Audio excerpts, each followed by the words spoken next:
I call to order the December 9th regular business meeting of Waynesboro City Council and I'd like to welcome everyone this evening. Mr. Allen, would you please do us the honor in leading us in the Pledge of Allegiance? Allegiance to the flag of the United States of America and to the republic for which it stands, one nation, under God, indivisible, with liberty and justice for all. I don't know where his problem is. Okay. Thank you, Mr. Allen. For those in attendance this evening, if you wish to speak at a scheduled public hearing or during the citizens' comment period, please sign up on the appropriate sheet in the back of chambers. Item 2 is the adoption of the meeting agenda. The city manager has asked that item 9 be removed from tonight's agenda. Is there a motion to adopt the agenda with item 9 removed? I'll make that motion. Thank you, Mr. Wood. Is there a second? Second. Thank you, Mr. Lee. Any discussion? All in favor, please say aye. Aye. Any opposed? And the motion to pass the meeting agenda has passed 5-0. Item 3 is matters from the mayor. A couple things I would like to recognize tonight. First, upon leaving city council, my husband, Tim, who served city council 12 years, and Mr. Lucent did not really want a resolution in their name. And I'm not going to read them tonight, but I would like to thank them for their time served. And I've had some resolutions prepared in their honor. And I'd also like to recognize Mr. Allen tonight. 4.5 years ago, I had a visit from Mr. Allen, and he wanted to encourage me to run for the Ward 8 seat for Waynesboro City Council. Had to do some soul searching and a whole lot of praying because I already knew what I had in store for me with my husband having just served 12 years before that. So with encouragement from my family, I decided to run, but I had one condition. And that was that Mr. Allen, who had not planned on seeking re-election that year, would run one more time. And so here we are. And so tonight it is my great privilege to recognize Mr. Bruce Allen for his service to Waynesboro. I'm going to try not to get emotional by reading the following proclamation. I'm sorry. I was hoping to do this at the end of the meeting because I knew this would happen. To honor Councilman and former Mayor Bruce Allen upon his retirement, whereas it is fitting that the City Council pay tribute to an exceptional citizen who has distinguished himself through impeccable service to the citizens through law enforcement and local government of our great city.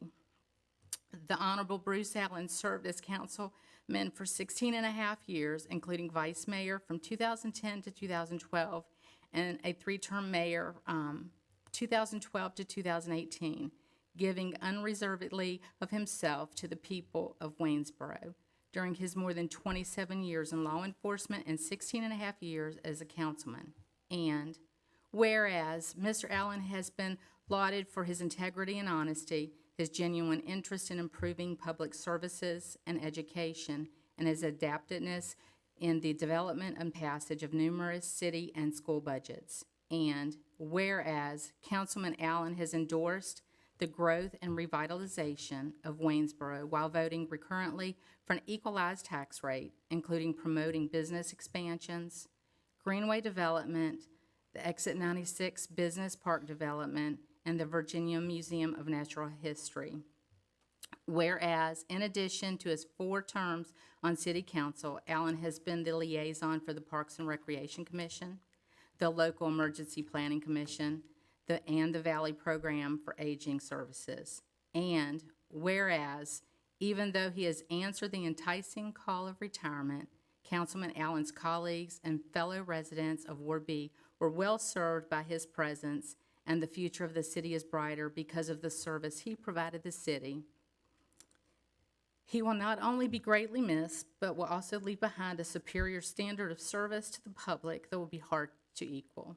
Now, therefore, be it resolved that the members of Waynesboro City Council take great pleasure in recognizing the significant professional achievements during the long, outstanding career of the Honorable Mr. Bruce Allen, and that we congratulate him on his retirement, and we wish Bruce and his wife well in their new life.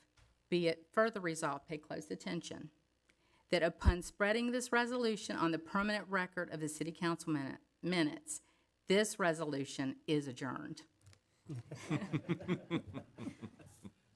Do you have the? I have two here, but not. Is it upstairs? I'm so sorry. There Well, should we be will- two up there. Do you have to go all the way upstairs?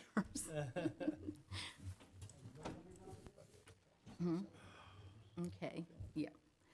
Well, while we're waiting on getting the resolution, and we'll present that to you in just a minute, I would like to move on to matters from council members and give everybody else a chance to recognize Mr. Allen as well. Well, So, there's something also that we have to do. And we're gonna, first, let me say, Bruce has been very instrumental in my couple of years here. I mean, he's always been ready to pick up the phone and give advice and let us take advantage of his wisdom, of his experience on council. I've never not called him or never not sent a message where I didn't get a reply back. And if he thinks he's getting out of that, in the next 2 years, he's sadly mistaken, because the experience like he's put into our city is second to none, and we can't let a valuable resource like him get away just that easy. I have something else here in just a minute, but I want this to be Mr. Allen's moment, so. Yeah. So I want to say, to, Mr. Allen, thank you. New kid on the block, and we had a lot of lunches and a lot of lessons. And I want to continue those lunches, I want to continue those lessons, and I appreciate everything that you did for me, being a new guy on council. Going to miss working with you, but look forward to continuing our communication. Thank you. I also would like to acknowledge the mayor, who this is your last meeting, and I want to say thank you to you as well for your support and your confidence in me from day one. I'll never forget that, and I got both of you on speed dial, so we'll be in touch. We Thank have you on so much. speed dial too, don't forget. You know, I would just echo the sentiments. Bruce and I have known each other for a long time, and we've served in lots of different capacities. Roped me into joining the Lions Club. We've had lots of cat and dog moments, and but I'm grateful to call him friend, and I'm grateful for your service. And I'm grateful for your love for the community and how you've demonstrated that every single day, and you continue to. So thank you.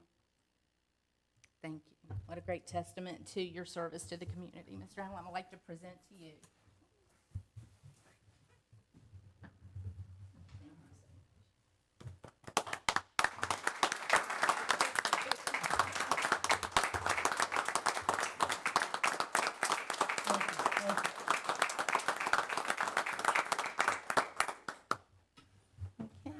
Well, Mayor, I'm going to take just a minute here. I know I'm known as the longest-winded speaker of City Council. For the first couple of years, I had the nickname Rabbit because I just kind of sit here and didn't say anything. But I'll cut to the chase. Today, I figured up I've served with 15 or 16 different council people over my time on City Council. And one of the things I'm most proud of, a lot of times you watch the news in other jurisdictions, seems like they have a lot of turmoil between the Board of Supervisors or the city council members or the staff and everything like that. My time here, working with everybody that's been on council, we've managed to not have that problem. And we've worked well together. We've tried to keep it very professional.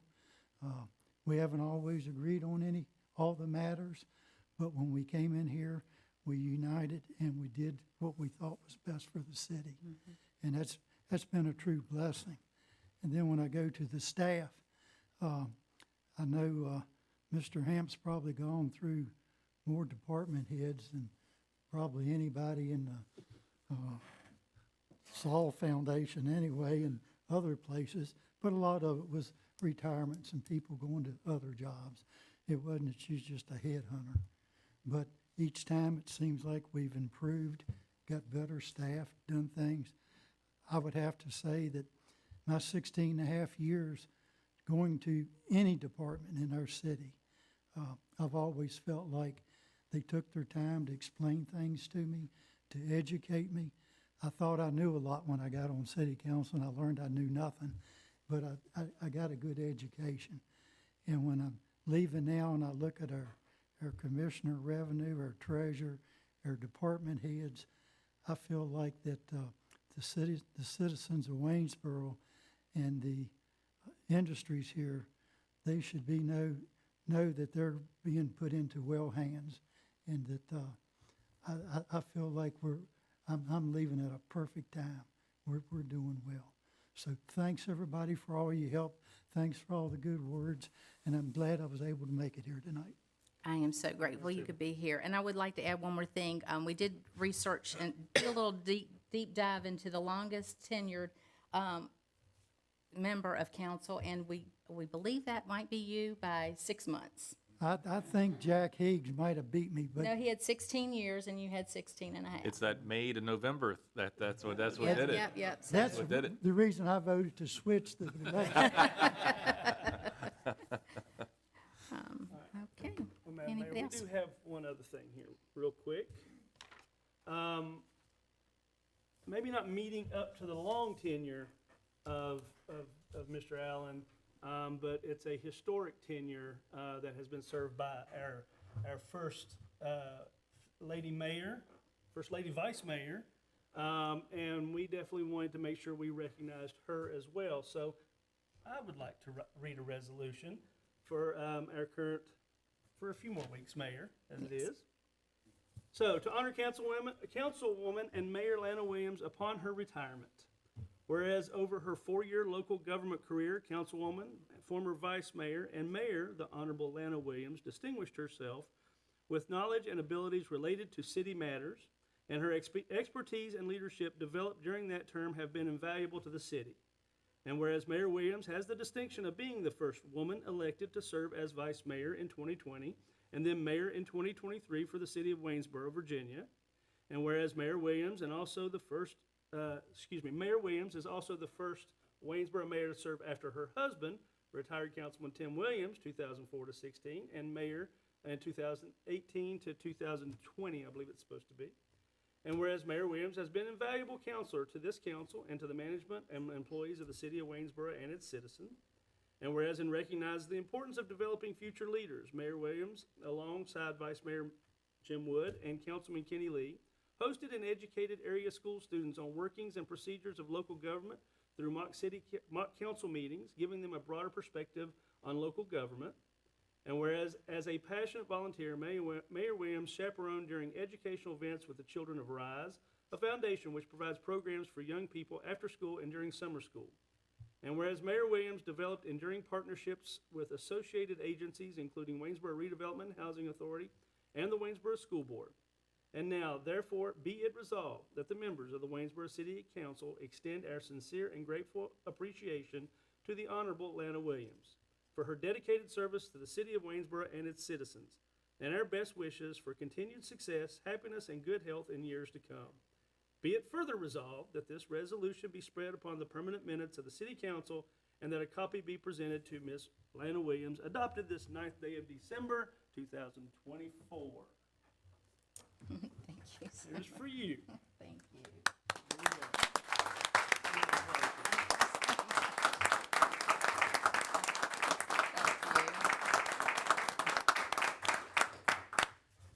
I'd like to thank my fellow colleagues for their unwavering support during my tenure. not just this council, but the previous council as well. Also like to express my gratitude to our staff members and our city manager, Mike Camp. You've been invaluable, an invaluable source of information for me. And also, I could not have done anything without the assistance of Ms. Bortle. She's been wonderful, and Waynesboro is lucky to have such a wonderful team. So I'd like to thank everybody here and our staff. Well, And it's been a great pleasure. I would be remiss too if I can just add a few words for our service together, and how grateful I am to really gotten to know you, and can call you friend, and sourdough bread baker, Yes. and peach tree lover, and we forgot to add on there gingerbread house maker over at the preschool that yes. we did last year too. So just thank you for everything that you've done and your service to the community. Thank you so much for those words.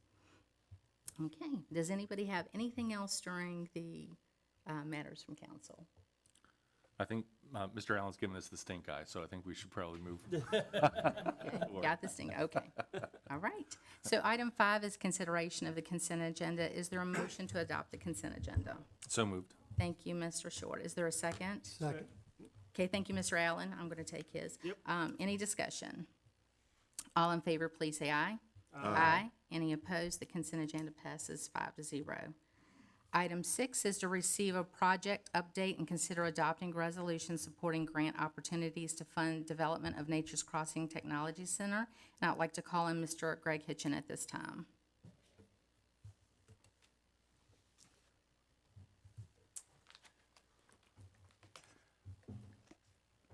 Thank you, Madam Mayor and members of council. Tonight we're here to, as the mayor just mentioned, bring you a brief update and hopefully gather your support for 3 grant applications that we're in the process of preparing.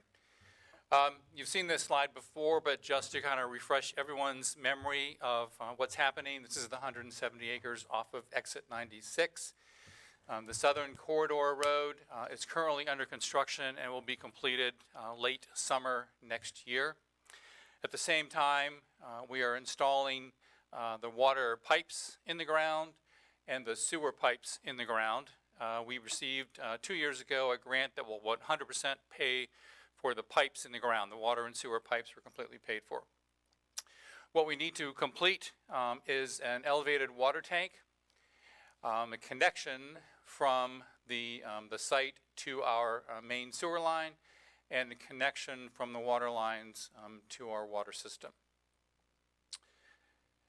So considerations tonight, we are planning to apply for 1 state and 2 federal grants. All of them require a cash match.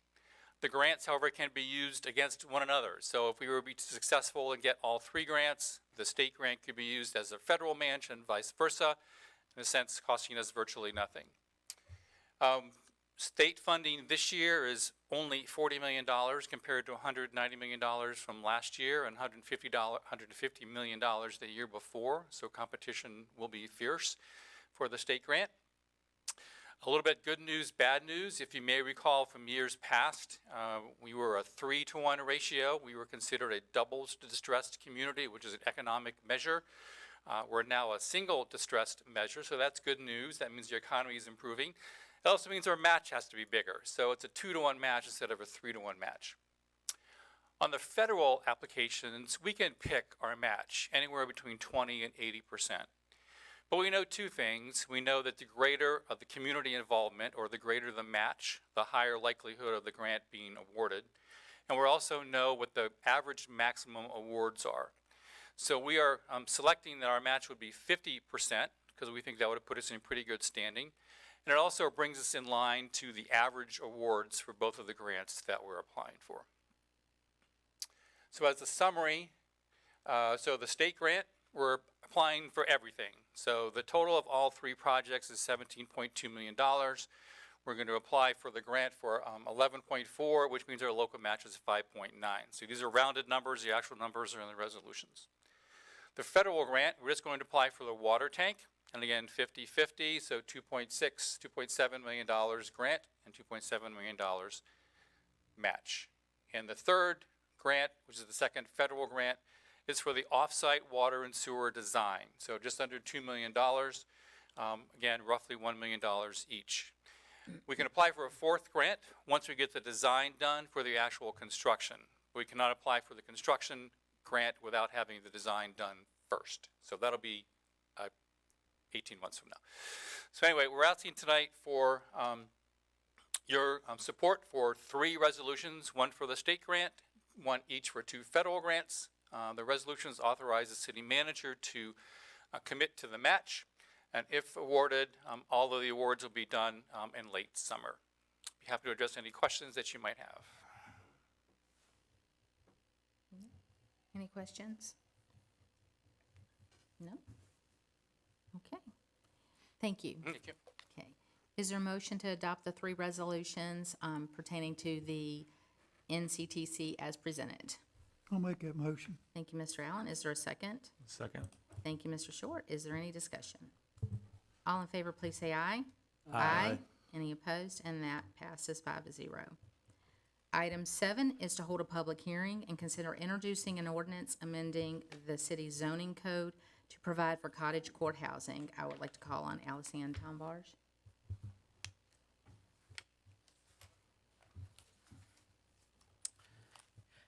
Good evening, Madam Mayor, members of council. So at council's first meeting in November, Leslie Tate provided a very in-depth overview of the cottage housing ordinance that's proposed. So tonight, I just plan to provide just a very brief overview of that ordinance prior to the public hearing. So to start, I wanted to provide just a quick overview of what cottage housing is for those that may not be very familiar with it. But cottage housing is a grouping of small houses arranged around a common area. The housing types could include detached, attached, or townhouses, and are designed to promote a sense of community with those houses facing around that common area with parking around the outside. It does appeal to a variety of people, including young professionals, couples, empty nesters, etc. So our proposed cottage ordinance would require amendments to the zoning ordinance in 4 places.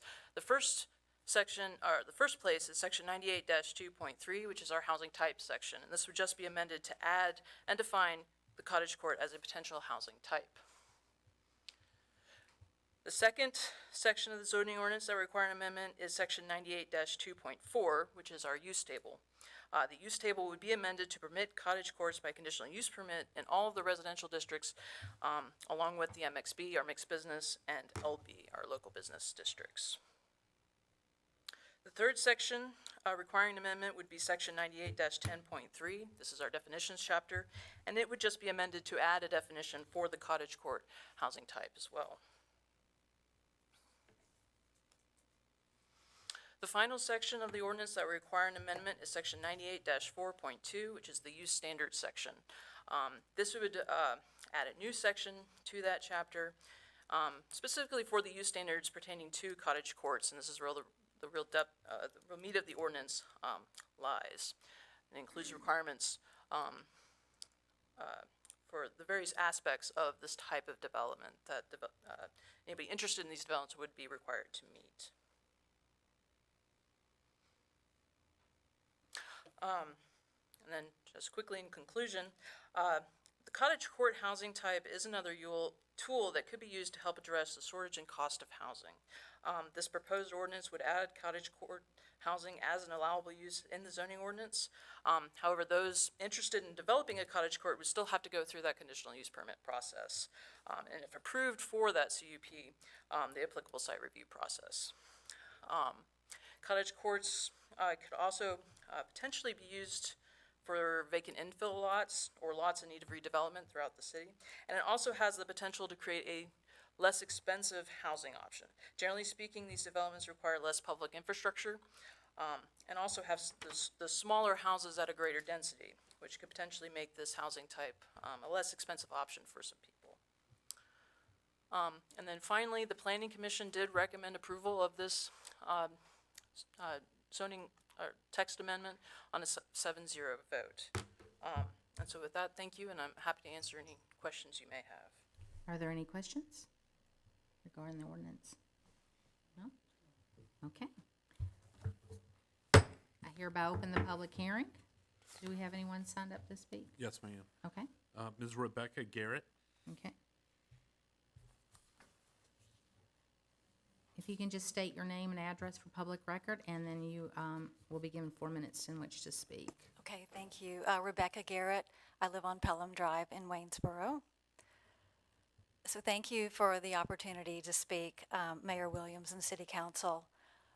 Based on previous presentations about the zoning ordinance, it does seem like it has the potential to change the character of established neighborhoods, possibly like what is happening in Charlottesville with their recent zoning changes. Anecdotally, I've heard from homeowners there, and they've expressed uncertainty about the fate of their own neighborhoods and property values. So again, using Charlottesville as an example, as the closest city to Waynesboro with zoning changes that are somewhat similar, there are single-family homes in Charlottesville that are now marketed based on their development potential instead of as single-family homes. Just to give you an example, there's a 3-bedroom, 1.5 bath home on a 0.31 acre lot that was sold last summer for this purpose for $835,000. According to an article in Seaville Weekly, this lot is slated to have 6 townhomes. In a car-dependent city like Waynesboro, that could reasonably mean 12 people and 12 cars are now in what was a single-family lot. It's worth noting that Charlottesville is currently facing a lawsuit regarding its zoning change, and Arlington just had its similar zoning change struck down in September 2024 after a lawsuit. So based on that, my concerns center on what this means for Waynesboro. For example, are there properties that are targeted or more appealing for this purpose, or is it really open to any lot of the types listed in the ordinance, which we just heard include all residential lots? If open to any lot, residents could possibly consider that every large house with a large yard, or maybe those with aging occupants and deferred maintenance or otherwise stressed properties, they may be more vulnerable to being purchased by a developer and converted into multiple homes with a parking lot rather than being retained as a single-family home. It would also be helpful that the average resident in Waynesboro could really see how many units would be on an average lot and have a clear view of how that would look in their neighborhood. RS12 and RS7 appear to have the largest lot sizes. Also, would they have a primary focus and be most appealing to developers for this purpose? They are the most open neighborhoods and have that character, so would that be changed? Additionally, there is a provision for alternative standards for the proposed cottage-style developments that don't currently meet the standards or the regulations. So how can residents be assured of the degree to which exceptions will be allowed? Might this mean that every lot in Waynesboro could be open to becoming, at minimum, a duplex with a parking lot? Additionally, what is to prevent multiple rentals in a lot rather than encouraging home ownership as intended, even if they are deeded separately? There is a need for the missing middle, and I absolutely agree with that. But there's also opportunity in new developments and vacant land for sale all over Waynesboro. If new developments were required to help meet this missing middle, it could help solve the issue rather than impacting or even irreversibly altering established neighborhoods. Thank you. Thank you. Olivia Hathaway.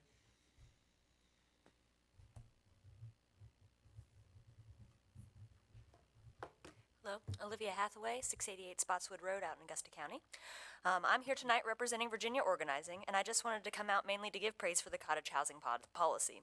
As someone who grew up in the Saw area and still considers it home, I'm a big fan of repurposing and revitalizing existing developed land instead of expanding into the beautiful fields and forests of the region.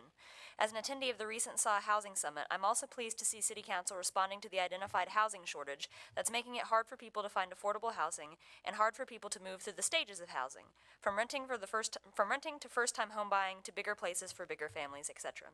I just had a friend go through the step from renter to first-time home buyer out in Dooms, which is nearby. She had looked into the Waynesboro area, but really couldn't find anything that suited her and her husband. I am also here on behalf of 3 other Virginia organizing members, Donna Yobbs and Andrea Jackson, who are both staffing the warm shelter tonight, and Nora Scott, who is at a work retreat. They also generally approve of this measure but have a few questions. I know you won't answer them during the public comment, but I'll go ahead and tell you what they are, and if you have a bit of time after the meeting tonight, I'd love to be able to bring answers back to them. And Donna would like to know why these are being approved as conditional use permits instead of just having automatic approval if proposals meet the new zoning requirements. Andrea would like to know what safeguards there will be to keep this new housing affordable, since the SAW area housing crisis is not just about a shortage of housing, but of affordable housing, which I think is poignantly highlighted by the fact that the person concerned about affordable housing in Waynesboro is currently working at what to my knowledge is the city's only available warm shelter for the homeless, which is also available 5 months out of the year, i.e. if you can't afford housing here, there are very few safety nets at the moment. I'm also personally curious as to what metrics you all use to determine affordability. Finally, Nora would like to know what the intention is behind city staff's recommendation for short-term rental use in the local business districts. If you will have time to provide any details about that tonight, we'd appreciate it, but once again, thank you for working towards housing solutions for the region that also work to preserve our natural undeveloped spaces. Thank you all. Thank you. Dan Lehman. Good evening, everybody. And I want to thank council for taking up this issue and considering this ordinance. My name is Dan Lehman. My address is 355 Livick Road in Swope. And tonight I'm speaking on behalf of my role as CEO of the Community Foundation. And wanted to let you add that the cottage courts are just one piece of the overall toolbox that's available for communities. And it's a tool that's been used successfully across the country to address the housing issues. But again, it's just one part of a total solution. I want to draw from some information from the latest ALICE report. Some of you may be familiar with that term. ALICE reports are compiled by United Way Worldwide. It's an acronym that stands for Asset Limited, Income Constrained, and Employed. So the vernacular of that, these are the working poor within our community. Within Waynesboro, and this is from the latest ALICE report, 46% of Waynesboro's households with a single or with 1 or 2 working adults, no children in the household, are working but just getting by, not saving enough to work through the emergencies that might come up and could put them in jeopardy of losing their housing. Cottage courts for 2 individuals are a reasonable option for them to achieve affordable housing, save money for their own continued growth as a family. Another statistic from the ALICE report is 57% of Waynesboro's households comprised of adults over the age of 65 also have income that is just barely enough to cover their routine expenses. One of the growing trends of empty nesters, as noted in the staff's report, is moving into smaller housing units that are easier to maintain, cost less for heating and cooling, leaves more money in their savings accounts for maintaining the properties and planning for other things that might come up. And although there are many other options for subsidized housing programs to help make traditional housing affordable, those resources are not unlimited. The creation of more naturally occurring affordable housing, such as cottage courts, can be one of the solutions that helps fill the substantial gap in the need for affordable housing that subsidies alone cannot address. Thank you. Thank you. Hashim Halstead.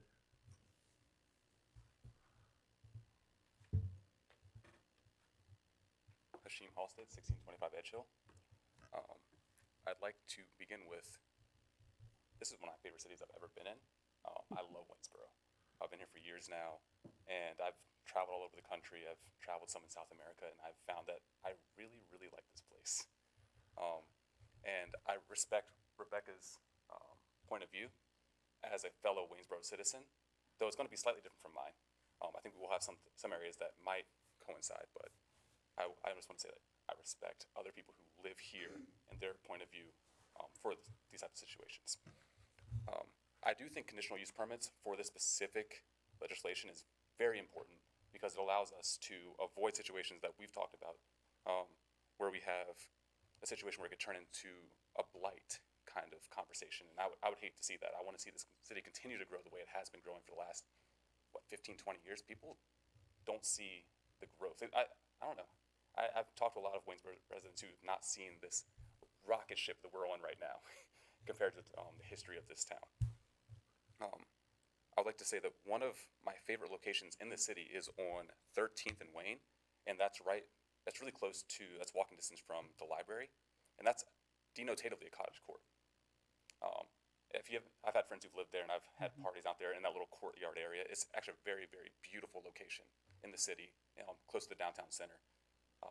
That if it were in my price range, I'd totally move there. That's beside the point, because affordable housing is a very nuanced idea. Like, what is affordable? You have to ask the market what affordable is, not just the individuals, because inflation changes, jobs change, a lot of things change. But there's a lot of things that we do need. We have new industries, new needs, new people are coming to Waynesboro for Waynesboro. This is not just a bedroom city anymore. This is now a city that people want to come to for Waynesboro. We have the new museum coming in. I think we have the most parks of any city in Augusta County, or any township in Augusta County. Public places for us to be in. We have breweries that are doing great. We have small local businesses that are doing great. So it's like, man, we need more housing for different levels of people, whether they're 18 coming straight out of Waynesboro High School, or 35 wanting to work at a new industry right behind Target, because there's a few of those. So there's a lot of needs in that range. And I'd have to ask, if not this, then what? We need to find a solution to this, no matter what. We need to find a solution to this housing situation, because we live here. We already have a house here. Otherwise, we wouldn't be having this conversation, or an apartment, whatever that may be. So when we start prioritizing people having a place to live versus a few people feeling mildly uncomfortable that their neighborhood may look different than it has in the last 20, 24, 70 years. So I don't think we've changed all that much since 1950, 1960. Visually, aesthetically, that is. So it might be time to start prioritizing a different look while still not losing the character of what Waynesboro already is. Not losing this momentum that we're already building. And then, just to end with a question, how do you, any individual here, how do you interact with the city? If you're only interacting with the city via car, then you have a very different perspective than somebody who's outside of a car, whether that's going to a store, walking to the library, walking to the YMCA, whatever that may be. And intentionally choosing to experience the city outside of a vehicle, whatever that means to you, will change the way you perceive the city. I love riding bikes personally. Cities where this is possible are always worth more than cities where that is impossible. So Thank you for your time. I appreciate it. definitely, it's great talking to you guys. Thank you. So That's all? Okay. Right. I hereby close the public hearing. Is there a motion to introduce the ordinance amending the zoning code and providing for cottage housing? So moved. Okay, thank you, Mr. Short. Is there a second? Second. Thank you, Mr. Lee. Any discussion? This ordinance will receive final consideration at the January 13th meeting with the new city council.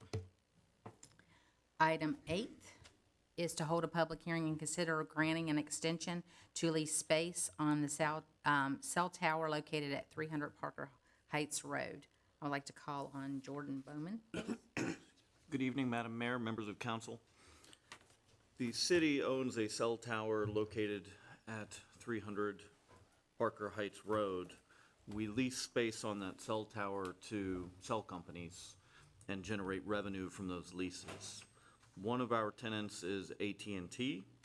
Their existing lease expires in September of next year. They are willing to enter into a new lease, which we have negotiated with them.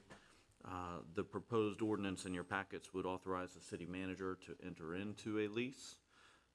There is an adjustment in the rent from their existing lease that brings it more in line with what is being charged to other carriers in the market, and specifically on that tower, which is a slight reduction from the current rent. Although that's not as much as they asked for, and that was something that we negotiated with them. I'm happy to answer any questions. Are there any questions? No? I hereby open the public hearing. And no one has signed up to speak. All right. I hereby close the public hearing. Is there a motion to introduce the ordinance extending the lease for space on the Parker Heights cell tower? So moved. Thank you, Mr. Wood. Is there a second? I'll second. Thank you, Mr. Allen. Any discussion? This ordinance will receive final consideration at the January 13th meeting. Item 9 has been removed from the agenda, so we'll move on to item 10, when that's to consider an appointment to the Planning Commission for an unexpired 4-year term ending August 31st, 2028. Is there a motion to appoint Kathleen Keller to the Planning Commission? I'll make that motion. Thank you, Mr. Allen. Is there a second? I'll second. Thank you, Mr. Wood. Any discussion? All in favor, please say aye. Aye. Any opposed? And she's appointed with a vote of 5-0. Item 11 is to consider an appointment to the Parks and Recreation Commission. Is there a motion to appoint Erica Smith to the Parks and Recreation Commission for an unexpired 4-year term ending August 31st, 2025? So moved. Thank you, Mr. Short. Is there a second? Second. Thank you, Mr. Lee. Any discussion? All in favor, please say aye. Aye. Any opposed? And she's appointed to the Parks and Rec Commission. Item 12 is citizen comment period. No one has signed up to speak. Okay. Moving on. Item 13 is communication, correspondence, and calendar, and that's with Mr. Ham. Yes, ma'am. I have one item this evening. On the staff side, we're oftentimes not given to formality, and in some cases, that's regrettable and an area in which I can improve. But this evening, I would like to note that this is also Mike Wilhelm's final council meeting. And while Mike's service to the city was largely in the arena of public safety, having served as a law enforcement officer, as a sergeant supervisor, and eventually rising to the rank of chief, beyond that, he has been serving in the executive office of the city manager as an assistant in public safety, heading up some pretty significant capital projects and lending his experience and maturity to the emerging new generation of leadership in the police and fire, and adding to the experience and leadership that we have currently in the EOC. So Mike is not probably comfortable with a lot of fanfare and a lot of ceremony, but I don't want the evening to pass without noting that he is one of the most dedicated and hardworking colleagues that I've had the pleasure of working with, and his brand of leadership is that no task is too unpleasant or beneath him. Even when he rose to the rank of chief, you would see him doing some of the more, not menial, but oftentimes tasks relegated to the frontline officers. And he did that to, I think, model, you would have to ask him, but I think he was modeling good hard work, good work ethic, and service to the community.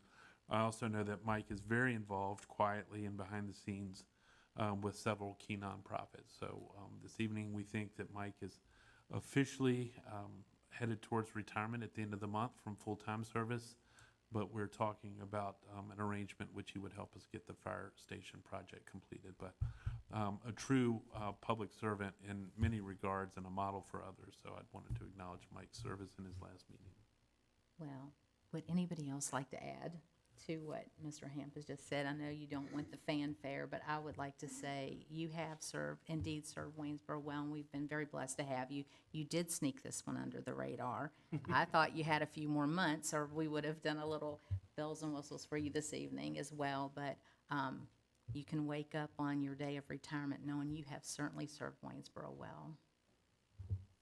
Yeah, I would just echo that and offer that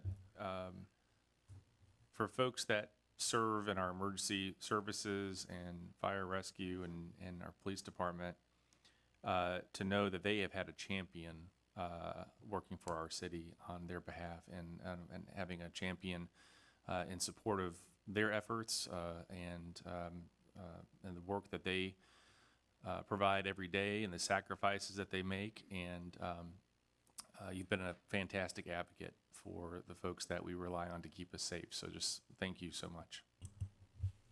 Yeah, true leaders lead. Don't ask for, to be recognized for it. Got to know Mike pretty well here lately. Maybe not as well as I like, but you can watch from a distance, and you can tell by the people who he led and how they feel about him. It's all you need to know about the man. So thank you for everything you've done, Mike. Mike, you had an answer for me for a whole lot of questions. I was bombarded with a lot of questions, and it was nice to know that as soon as I mentioned it, you were like, "Oh yeah, that's," and I appreciated that, and it made it a lot easier to provide those answers. So, thank you so much. Mike, you know, through our years of law enforcement, had a great working relationship with you. And then with city council, when you promoted up, your door was always open.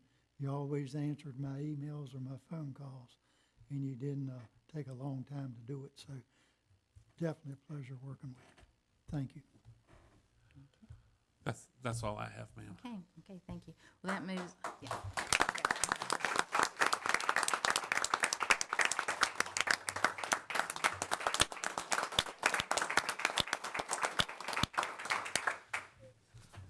So much for. I think he's ready for a speech now.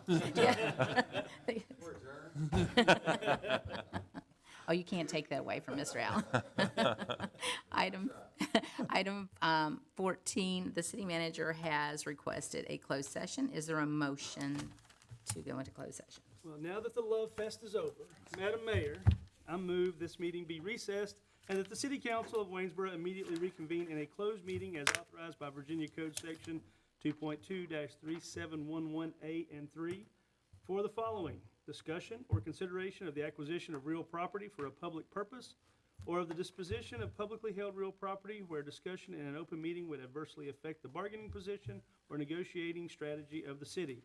The subject matter of the closed meeting is real property in proximity to the planned greenway. Is there a second? Second. Thank you, Mr. Short. Any discussion? Okay, this requires a roll call vote. Ms. Porter? Aye. Aye. Aye. All right. We're in closed session.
Okay, is there a motion to return to open session and certify the closed session?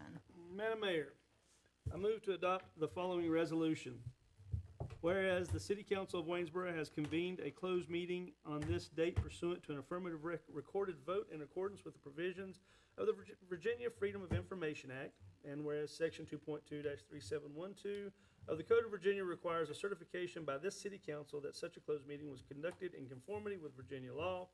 Now therefore be it resolved that the City Council of Waynesboro hereby certifies that to the best of each member's knowledge, one, only public business matters lawfully exempted from open meeting requirements by Virginia law were discussed in the closed meeting to which this certification resolution applies, and two, only such business matters as were identified in the motion convening the closed meeting were heard, discussed, or considered by the City Council of Waynesboro. Okay, is there a second? Second. Thank you, Mr. Short. This requires a roll call vote. Ms. Portal? Aye. Aye. Aye. Aye. We're back in session, and that brings us to item 15. One last time, do we have a motion to adjourn? One last time, it's my privilege to say I'd like to make the motion to adjourn. And do I have a second? Yes, you have a second. Thank you. All in favor, please say aye. Aye. We are adjourned.